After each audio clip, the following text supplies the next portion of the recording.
Hey everybody, what is going on? Serial Lover Drive here, and today we're going to be talking about Rust console community servers because they're here literally on the staging branch. There are content creators, there are Discord admins, there are people with community servers. They've gone in, they've created servers, they've set all the settings, and they've launched them. They've even got whitelists, VIP lists, all sorts of stuff going on right now. But there is one elephant in the room that we need to address before we get into community servers, what they entail, and a bunch of other cool details. And that elephant would be me. And no, I'm not talking about my weight. I've actually lost a couple pounds recently. I don't know if you've noticed. No one's commented on it. It's a little weird. Anyways, leave your comments down below on that one. But no, it's my community server because I don't have one. And no, this isn't something that I'm trying to bring up so I can throw shade at D11. They offered me a community server and I had to turn them down. And no, it's not some sort of journalistic integrity or some sort of bullshit like that. What it is I'm actually out of town right now. Like, my Xbox is sitting at my home because I'm not homeless. This is not a video that's about me being homeless. I'm not homeless. I say it again because I don't want to start any rumors. I am not homeless. If you look me up, my net worth is approximately $30,000, which means I could afford a home. It would just be a small car. Anyways, no, I'm not homeless. I'm not living in my car either. This isn't some sort of like my van's my home type deal. No, I've got like a home, but I'm not at it right now. You see, I'm actually like overseas for work. So I traveled all the way down to New Zealand. So for those of you, I think Kiwis is what you're called out there. If you got any recommendations for Auckland, leave them down below. But yeah, for work, I had to go overseas. Got this option where it's like your family can either come with you or you can go back home. And if you've ever looked at a flight from like New Zealand to Boston, it's a really long flight. So I'd rather have my family come out to me than have to just go home, go back, go home, go back, because literally I'd be home for like 2 hours and then I'd be going back. It'd just be racking up airline miles, which would be nice. But if a company is willing to fly everybody out with me and we can all have a great experience, why not do that? But, you know, this is more of like an apartment, like a short stay type deal. So I brought my little gaming laptop. I've got my mic. I can still make videos. But I did not bring my Xbox because I didn't know this was going on. Honestly, like, I left before I knew this was going on. If I'd known this was going on, I probably would have brought like the Series S. It's not that big. I could have done it, but I didn't. It is what it is. This is where we're sitting. So I did manage to get some footage. Shout out to SwiftFeed who gave me some footage that I'm using in these clips right here. And we can go through and see all these servers. So you can see a bunch of content creators do have servers, which is awesome to see. I really love the fact that they started like giving out the servers to actual content creators, to like moderators on the Discord, to people who actually do have a very good interest in this. So we've got a few different options here. You can see in this list, we've got all BPs unlocked. We've got an instant craft server, which shows you can mess with the crafting times. You can see there's one that's like cloth madness. I'm not sure about that, but it probably has a lot of cloth on it. The all BPs unlocked thing, that's actually pretty cool to see. You can see a lot of PvE, solo, duo, trio, and we're going to get into that more and how all that works in a bit. You've got some infrastructure playtests that would just be the standard sort of staging servers that they're messing with.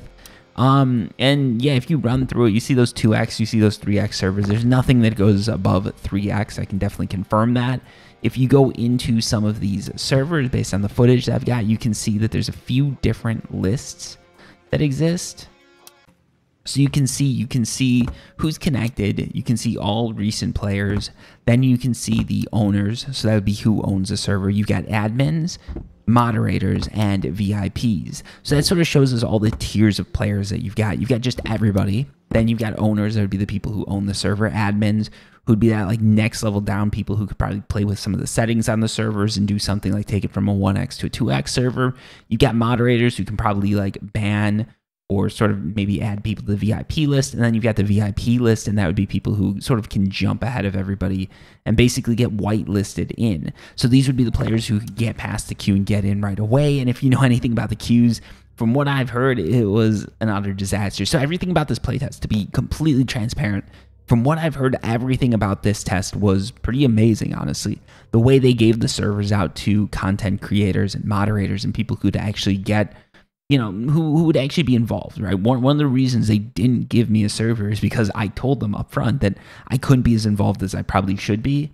And that's not something they were interested in doing, which 100%. I get that's not something I'm interested in doing. The last thing I want to do is have a server that I just like. I don't want to be given a server that everybody's so hyped about and then be that guy who just neglects it. That I think is worse than not getting one. So that was where we came to the decision, right? That's where it's like, look, I can't really properly manage this server, so I shouldn't have it. They agreed. And honestly, I don't know which one of us agreed more, but yeah, that's definitely where we're coming from. And by giving it out to content creators, by giving it out to moderators, they've got people who they know and they've already talked to, and they've made sure that these people are going to be online. These people are going to be playing around. They're going to be seeing what everything can do, right? Best to give it out to them because they're going to be the ones that really stress test us. And the players just came in droves. And for the players, it might not have been the best experience. And I mean, it definitely wasn't. You'd have to wait in a huge queue to get into any of these servers. And generally, when people got in, they were kicked within 5 to 20 minutes of getting into the server. Not a good experience. And this is actually very reminiscent of the experience that players had when community servers first launched on staging. So this does give me some concerns, okay? Like, overall, it's a test. This stuff does happen. But it does give me some concerns how the initial launch of community servers is going to go, because it seems like with these surges, there are some issues. It seems like there are some disconnect issues. It seems like players are getting kicked, players are getting dropped, and that's not what you want to see when you're talking about community servers, and especially on the launch. That's when everybody's going to be wanting to get hyped. That's when like owners are really going to be pushing the servers. I don't know if I'm going to be one of those people. Like, I don't know if I'm going to have time to run a community server, if it's going to have to wait till January. But I'd really like to see them do this properly. If they've got to delay it a couple months, honestly, that works out for me because I can't really do anything in December. But like, if they've got to delay it so that when community servers launch, people can get in and they're not getting kicked, I think a couple week delay would be okay. Like, if they have to do it December 27th, I think that would be fine. You know, like it's not optimal. I'd rather see them coming out, you know, in June, July, something like that of 2023 this year. But that didn't happen, and I don't think D11's spent all this time inventing a time machine. I mean, they had enough time, but they didn't do it. I guess there's no, like, I think, honestly, I think the testing has gone good. I think once players sort of dial it down and realize that they're going to have access to these servers from now on, it's going to go back to sort of that familiar level as far as just how many people are joining and everything like that. But for the launch, they probably need to beef stuff up, and I'm not sure what it is. I'm not sure if it's some sort of load balancer or something like that that's like sitting in between and directing people that's getting overloaded. It shouldn't be the individual servers unless the server owners are doing something a little iffy where they're sharing servers between hosts, which that's fine, but maybe they're thinking like, hey, we'll put 4 servers, or like 4 virtual servers on one server. And it turns out when those 4 virtual servers all have 100-person population, it causes issues. I really don't know, but it seems like there's something going on there, and hopefully they're gonna have it fixed. But the problem with testing something like that is it's very hard to simulate so many players joining at once, and they pretty much had 2 shots at that. That would be the launch of community servers and the launch of community servers that are owned by content creators, moderators, and everything like that. It seems like they haven't got it fixed. The third shot, I'm guessing, is going to be on drop. So we're going to see how that goes. Honestly, I wouldn't mind seeing another test on the staging branch, but it is what it is. Moving on to what community servers actually entail, because I think that's what people are most interested in. I've already wasted 8 minutes of your time. I do apologize for that, but hopefully you gleaned some useful information or got some good jokes out of this whole spiel that I've been given. Hey, maybe some of you are masochists and this is just what you're looking for, in which case keep listening because it's not going to get any better. But no, community servers, so some interesting stuff came out, like when I was talking to people and just seeing how the community servers worked. And one of those things, I think the thing that everybody cares about most is how solo, duo, trio, and all those servers is going to work. And for solo servers, I really do like the way it's been structured and the way people are doing it, where you can set the team size. So you can say no solos, no duos, no trios. And when you set the team size, that seems like that's going to affect how many people can add themselves to the TC and to turrets.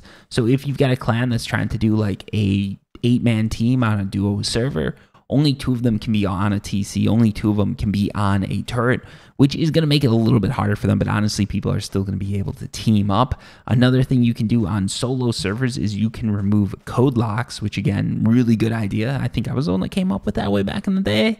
I don't know if D11 just, took one from my books, or if content creators have been doing that and just when they're throwing up the servers, but I love to see it. I love to see it. I'm not here to throw shade again. Love to see it. Like that's a really cool idea for solo servers. The one thing I do worry about is it seems like there's no real way to easily do this, but it seems like it's going to be up to moderators to moderate servers and figure out if a duo server actually has duos playing on it or if there's like a trio, quad, or team.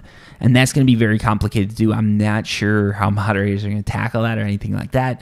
Hopefully, we're going to be pulling over some moderation teams from the PC version of Rust. And I think it is possible because from what I can see, those VIP slots, those whitelist slots, I think a lot of players are going to be able to get people to pay, you know, a couple bucks for it a month.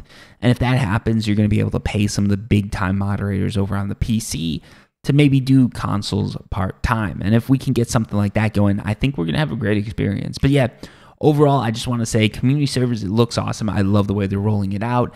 There's been some small issues, right? Like the launch, I don't think is perfect. And I think honestly, that's what we can expect for the actual launch on the main branch. It might even be worse for a couple days, but I think once things die down, once traffic quells a bit, it's going to be a really good experience for everyone. It seems like the options they've given players are more than enough. And for those of you wondering, it is something that you can do fully on your console, but if you want the optimal or the easiest experience, it would be with a PC to sort of set up and moderate the server, and then with a console to play the server. It is the console version of Rust after all, but if you've just got a console, it seems like you still can host servers and get a decent experience from it. But yeah, hats off to D11, and hopefully next time I'll be around and have an Xbox so I can actually test these things out myself.